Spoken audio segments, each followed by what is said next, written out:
I moved to Sisters in 1994 after I graduated from high school, and at that time, during the summer, White Shoes Creek was completely dry. Because of irrigation withdrawals upstream from the town of Sisters, there was no water in the stream. You could walk across it without getting your boots wet. It would be very unusual to see anybody playing along the stream bank.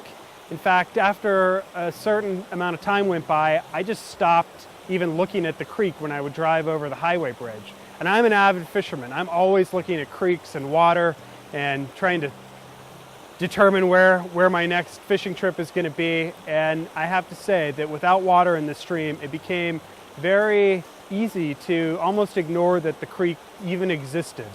My wife and I just had our first son, and I am so excited that he may have the opportunity to experience White Shoes Creek in a way that I and my generation never did.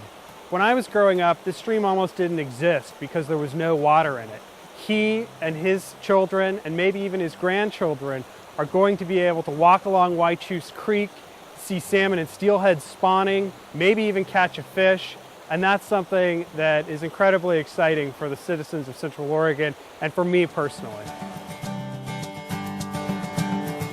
I'm on the Middle Deschutes River in a place where I've been coming for the past 18 years. This particular section of the Middle Deschutes River used to flow at about 30 to 35 cubic feet per second CFS of stream flow.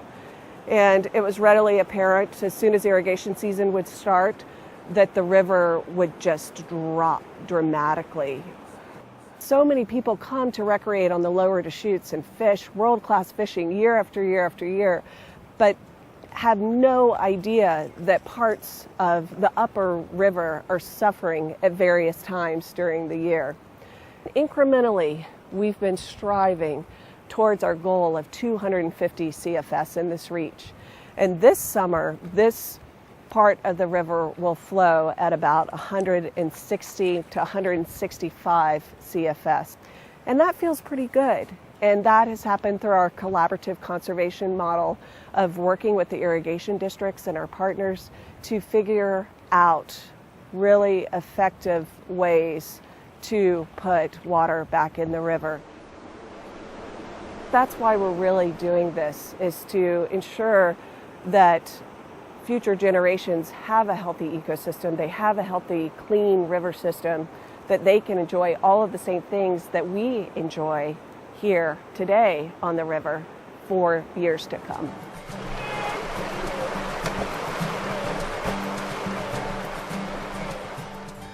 Rivers are important because they bring water to our community and they help with the wildlife in our area, and it's fun to play in.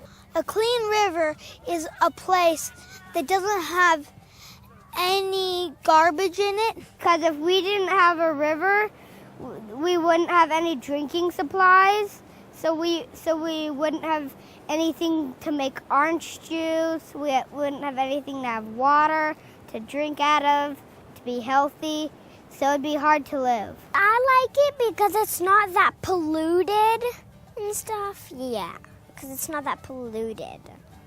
Well, I like platypuses because, one, they are the only mammals that lay eggs.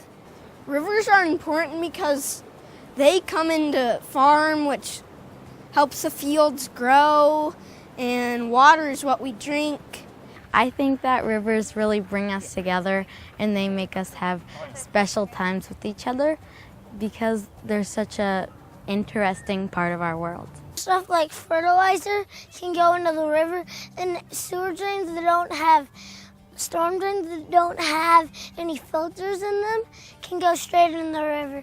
And if any oil, because they're trying to change their oil at home, it can go into the drains and go out in the river.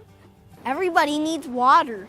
Trees need water, we need water, plants need water, animals need water, everything needs water. River in certain places, it gets very low because dirt is going into the river, and when dirt goes in the river, it can hurt fish gills because it can get in them and clog up their gills. Because if they didn't have water, they would kind of die. because they have gills and we don't. So we breathe like by air, but they do too. But they live under water. The stream flow is very, very important. Keeps everything moving, and the fish can move freely, and it also cleans out the water too. If I could pick one word to describe why I like rivers, it would be because they're exciting. I love my clean river. Floating! Fishing! Rivers make me feel cheerful. River flowing. Floating! I like the river because I stay healthy.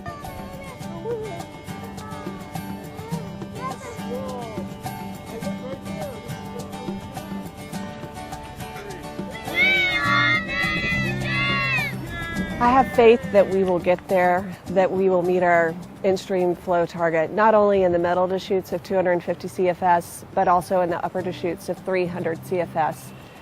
And it's really important that we continue to strive to meet those goals for our kids, for their kids, and for the future generations that all depend upon this river, because it really affords us an amazing quality of life here in Central Oregon.